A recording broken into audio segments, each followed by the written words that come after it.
Hello friends, എല്ലാവർക്കും Shama's recipe ബോക്സിൻ്റെ പുതിയൊരു വീഡിയോയിലേക്ക് സ്വാഗതം. എല്ലാവർക്കും സുഖമാണല്ലോ. ഇന്ന് ഞാൻ വന്നിരിക്കുന്നത് ഒരു അടിപൊളി പായസത്തിൻ്റെ റെസിപ്പിയുമായിട്ടാണ്. ടേസ്റ്റിനോളം തന്നെ വെറൈറ്റിയുമാണ് ഈ പായസം. വരും നമുക്ക് ഒട്ടും വൈകാതെ തന്നെ റെസിപ്പിയിലോട്ട് പോവാം. ഞാനിവിടെ ഒരു 1/4 കപ്പ് ചൊവ്വരി എടുത്തിട്ടുണ്ട്. ഇത് ടേബിൾ സ്പൂണിൻ്റെ കണക്കിൽ പറയുകയാണെങ്കിൽ 5 ടേബിൾ സ്പൂൺ ഉണ്ടാവും. കൂടാതെ ഇത് ചെറിയ ചെറിയ ടൈപ്പ് ചൊവ്വരിയാണ്, വലിയ സൈസ് ഉള്ളതല്ല. ഇത് നമുക്കൊരു പാത്രത്തിലോട്ട് ഇട്ട് കൊടുക്കാം. ഇതിലോട്ടൊരു 3 കപ്പ് വെള്ളം ഒഴിച്ച് നമുക്കിത് വേവിക്കാനായിട്ട് മാറ്റി വെക്കാം. ചൊവ്വരിക്ക് ചൊവ്വരി, സാവുനരി, സാബുദന എന്നൊക്കെ പറയുവേ. ഞാനിപ്പോൾ 5 ടേബിൾ സ്പൂൺ ആണ് എടുത്തിട്ടുള്ളത്. ഈ പായസം ഉണ്ടാക്കാനായിട്ട് 4 കപ്പ് പാലുമാണ് എടുത്തിട്ടുള്ളത്. അതുകൊണ്ട് തന്നെ ഈ ഒരു അളവ് ഇതിലോട്ട് കുറവാണ്. ഞാൻ പിന്നീട് കുറച്ചുകൂടി ചൊവ്വരി ഇതിലോട്ട് ഇട്ട് കൊടുക്കുകയാണ് ചെയ്തത്. ഒരു 8 ടേബിൾ സ്പൂൺ ഒക്കെ വേണ്ടി വരും. ചെറിയ ടൈപ്പ് ചൊവ്വരി ആണെങ്കിൽ 8 ടേബിൾ സ്പൂൺ എടുക്കാം. വലിയ ടൈപ്പ് ഒക്കെ ആണെങ്കിൽ 5 ടേബിൾ സ്പൂൺ മതിയായിരിക്കും. നേരത്തെ പറഞ്ഞ പോലെ 4 കപ്പ് പാലും കൂടി ഇതിലോട്ട് ഒഴിച്ചു കൊടുക്കുന്നുണ്ട്. നമ്മുടെ ചൊവ്വരി സ്റ്റൗവിൽ കിടന്ന് വെന്ത് വരുന്നുണ്ട്. ചൊവ്വരി റോ ആയിട്ട് വൈറ്റ് കളറിലല്ലേ ഇരിക്കുക. ഇത് വെന്ത് വരുമ്പോൾ നല്ല ട്രാൻസ്പാരൻ്റ് ആയിട്ട് മാറും. അതുവരെ വേവിച്ചെടുക്കണേ. ഇപ്പോൾ ഒരു 1/2 കുക്കേ ആയിട്ടുള്ളൂ. കൂടാതെ ഇടയ്ക്കിടയ്ക്കൊന്ന് ഇളക്കി കൊടുക്കാനും മറക്കല്ലേ, അല്ലെങ്കിൽ അടിയിൽ പോയിട്ട് സെഡിമെൻ്റ് ആയിട്ട് ഒന്നായിട്ട് പിടിക്കാൻ ചാൻസ് ഉണ്ട്. ഈ ചൊവ്വരി ഞാൻ തൊട്ടടുത്തുള്ള ബർണറിലോട്ട് മാറ്റിയിട്ട് ഇതിലോട്ട് നമ്മുടെ പാല് വെച്ച് കൊടുക്കുന്നുണ്ട്. അങ്ങനെ ആയിക്കഴിഞ്ഞാൽ നമ്മൾ പാല് തിളയ്ക്കുന്ന സമയം കൊണ്ട് ചൊവ്വരി റെഡിയായി കിട്ടിക്കോളും. അപ്പം എല്ലാം പെട്ടെന്ന് തന്നെ റെഡിയാകും. പാലൊന്ന് ചൂടായി വരുന്നുണ്ട്. ഈ സമയം ഇതിലോട്ട് ഒരു 5 ഏലക്ക ഒന്ന് കുത്തിയത് ഇട്ട് കൊടുക്കുന്നുണ്ട്. ഇപ്പം തന്നെ ഇത് ചേർത്ത് കൊടുത്താൽ ഇത് തിളച്ച് നന്നായിട്ട് കുക്കായി വരുമ്പോഴേക്കും ഇതിൻ്റെ ഫ്ലേവർ എല്ലാം ഈ പായസത്തിലോട്ട് ഇറങ്ങിയിട്ടുണ്ടാവും. പാലായാലും ഇടയ്ക്കിടയ്ക്കൊന്ന് ഇളക്കി കൊടുക്കണേ, അല്ലെങ്കിൽ ഒന്ന് പാട കെട്ടാനും അടി പിടിക്കാനൊക്കെ ചാൻസ് ഉണ്ട്. ഇപ്പം നമ്മുടെ സാബുദന പാകത്തിന് കുക്കായിട്ട് കിട്ടിയിട്ടുണ്ട്. നമുക്കൊരു സ്റ്റൈനറിലോട്ട് അരിച്ച് മാറ്റാം. ഞാൻ ഈ ഒരു വെള്ളത്തോടെ ഇതിലോട്ട് ഒഴിക്കാറില്ല. ഒന്ന് അരിപ്പയിലോട്ടൊന്ന് ഇട്ട് സ്റ്റൈൻ ചെയ്തെടുത്ത ശേഷമാണ് ഇതിലോട്ട് ഒഴിച്ചു കൊടുക്കുന്നത്. ഈ സാബുദന ഇതിലോട്ട് ചേർത്ത് കൊടുത്ത ശേഷം നന്നായിട്ട് മിക്സ് ചെയ്ത് ഇളക്കിയെടുക്കാം. ഞാൻ അരിപ്പയിൽ ബാക്കി ഉണ്ടായതും കൂടി ഒരു സ്പൂൺ ഉപയോഗിച്ച് ഇതിലോട്ട് ഇട്ട് കൊടുക്കുന്നുണ്ട്. ഇനി ഇത് ഈ പാലിലൂടെ ഒന്ന് കിടന്ന് നന്നായിട്ടൊന്ന് കുക്കായിട്ട് പാലിനോടൊക്കെ ഒന്ന് കമ്പൈൻ ആയിട്ട് വരട്ടെ. ഈ ഒരു സമയം ഞാൻ ഇതിലോട്ട് ചേർക്കുന്ന ഒരു വെറൈറ്റി ഇൻഗ്രീഡിയൻ്റ് ആണ്. നമ്മൾ പായസത്തിന് നല്ലൊരു വെറൈറ്റി കളർ കൊടുക്കുന്നതിനായിട്ട് ശംഖുപുഷ്പമാണ് ചേർക്കുന്നത്. ഞാനിവിടെ ഒരു 15ഓളം ശംഖുപുഷ്പം എടുത്തിട്ടുണ്ട്. അത് നമുക്ക് ഇതിലോട്ട് ഇട്ട് കൊടുക്കാം. ശംഖുപുഷ്പം നല്ല ഹെൽത്തി ആണല്ലോ. ഈ പായസം നമ്മളിങ്ങനെ തയ്യാറാക്കുമ്പോൾ ഹെൽത്തിയും കൂടി ആയിരിക്കും. ഇനി ശംഖുപുഷ്പം ഇല്ലാന്ന് വെച്ച് ഈ പായസം തയ്യാറാക്കാതിരിക്കേണ്ട കേട്ടോ. ഈ ഒരു ശംഖുപുഷ്പം ചേർക്കുന്ന ഒഴിവാക്കിയാലും നല്ല ടേസ്റ്റി ആയിട്ടുള്ള സാബുദന പായസം നിങ്ങൾക്ക് റെഡിയാക്കാം.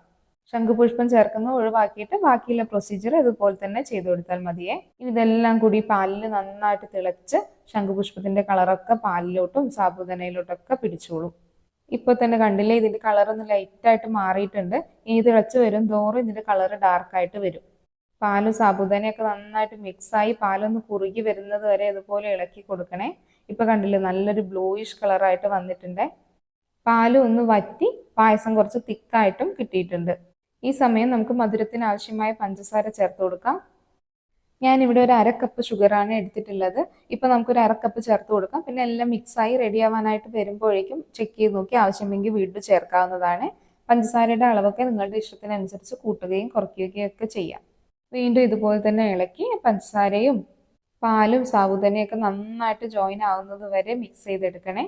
ഇതിങ്ങനെ ഈ ഇളക്കൽ നിർത്തുമ്പോൾ കാണാം നമ്മുടെ ശംഖുപുഷ്പവും ഏലക്കായൊക്കെ ഇതിൽ പൊങ്ങി കിടക്കുന്നുണ്ട്. നിങ്ങൾക്ക് ഇങ്ങനെ പൊങ്ങി കിടക്കുന്നത് കാണണ്ടെന്നുണ്ടെങ്കിൽ ഈ ഒരു സമയത്ത് ഒരു അരിപ്പ കൊണ്ട് ഇത് കോരി മാറ്റാവുന്നതാണ്. ഇപ്പോൾ ശംഖുപുഷ്പത്തിലൊക്കെ മാക്സിമം കളറ് നമ്മുടെ പാലിലോട്ടൊക്കെ ഇറങ്ങിയിട്ടുണ്ട്. ഇനി നമുക്കത് കോരി മാറ്റി ഒഴിവാക്കാം. അരിപ്പ കൊണ്ട് കോരി മാറ്റി കഴിഞ്ഞാൽ പാലെല്ലാം പായസത്തിലോട്ട് തന്നെ പൊക്കോളും. ഈ പൂവും ഏലക്കായും മാത്രം നമുക്ക് എടുത്തു മാറ്റാം. ഇപ്പോൾ ഒരുവിധം എല്ലാം ഞാൻ എടുത്ത് മാറ്റിയിട്ടുണ്ട്. പായസവും അത്യാവശ്യം തിക്നെസ് ആയി വന്നിട്ടുണ്ട്. ഈ സമയത്ത് മധുരം കുറച്ച് കുറവായിട്ട് തോന്നി. അതുകൊണ്ട് ഞാനൊരു 3 ടീസ്പൂൺ പഞ്ചസാര കൂടി ചേർത്ത് കൊടുക്കുന്നുണ്ട്. നിങ്ങൾക്ക് ചെക്ക് ചെയ്ത് നോക്കി നിങ്ങളുടെ ഇഷ്ടത്തിനനുസരിച്ച് വേണമെങ്കിൽ ചേർക്കാവുന്നതാണ്. ഇനി ഈ ഷുഗറും കൂടി ഇതിൽ മിക്സ് ആക്കി എടുത്ത ശേഷം നമുക്ക് ഫ്ലെയിം ഓഫ് ചെയ്താൽ നമ്മുടെ പായസം ഇവിടെ റെഡി. ഇനി ഇതിലോട്ട് കാഷ്യൂ നട്ട്സ് ഒക്കെ ഒന്ന് റോസ്റ്റ് ചെയ്ത് ഇട്ട് കൊടുക്കാനുള്ളതേ ഉള്ളൂ. ഫ്ലെയിം ഓഫ് ചെയ്ത് കഴിഞ്ഞാലും പായസം ഒന്ന് ഇടയ്ക്കിടയ്ക്കൊന്ന് ഇളക്കി കൊടുക്കണേ. അതല്ലെങ്കിൽ മുകളിൽ പാട കെട്ടും. ഒരു പാകം ചൂടിലെത്തുന്നവരെ ഇടയ്ക്കിടയ്ക്ക് പായസം ഒന്ന് ഇളക്കിക്കൊണ്ടേയിരിക്കണം. നട്ട്സ് റോസ്റ്റ് ചെയ്തെടുക്കുന്നതിനായിട്ട് ഞാനൊരു പാനിലോട്ട് സ്വല്പം നെയ്യ് ഒഴിച്ചു കൊടുക്കുന്നുണ്ട്. ഇതിലോട്ട് കുറച്ച് കാഷ്യൂ നട്ട്സ് ഇട്ട് കൊടുക്കാം. ഞാൻ കാഷ്യൂ നട്ട്സ് മാത്രമേ വറുത്ത് ഒഴിക്കുന്നുള്ളൂ. കിസ്മിസ് പായസത്തിൽ ഇടുന്നത് എനിക്ക് പേഴ്സണലി ഇഷ്ടമല്ല. നിങ്ങൾക്ക് നിങ്ങളുടെ ഇഷ്ടത്തിനനുസരിച്ച് കാഷ്യൂ നട്ട്സും കിസ്മിസും ഒക്കെ ചേർക്കാവുന്നതാണ്. കൂടുതൽ നട്ട്സ് ഉള്ളത് ഈ ഒരു പായസത്തിന് നല്ലൊരു ഫ്ലേവർ കൊടുക്കുക. ഞാൻ നെടുകെ പിളർന്ന കുറച്ച് കാഷ്യൂസ് ഇതിലോട്ട് ഇട്ട് കൊടുത്ത് നന്നായിട്ടൊന്ന് കളർ ചേഞ്ച് ആയി വരുന്നത് വരെ റോസ്റ്റ് ചെയ്തെടുക്കുന്നുണ്ട്. ഇങ്ങനെ റോസ്റ്റ് ചെയ്തെടുത്ത ശേഷം ഈ നെയ്യോട് കൂടി തന്നെ ഇത് നമുക്ക് ഈ പായസത്തിലോട്ട് ഒഴിച്ചു കൊടുക്കാം. അങ്ങനെ അടിപൊളി നമ്മുടെ സാബൂദന പായസം റെഡിയായി കിട്ടിയിട്ടുണ്ട്. ഇങ്ങനെ പായസം തയ്യാറാക്കി എടുക്കുമ്പോൾ നമ്മൾ അടപ്പായസമൊക്കെ ഇല്ലേ, അതിൻ്റെയൊക്കെ അതേ ഫ്ലേവർ തന്നെ കിട്ടുവേ.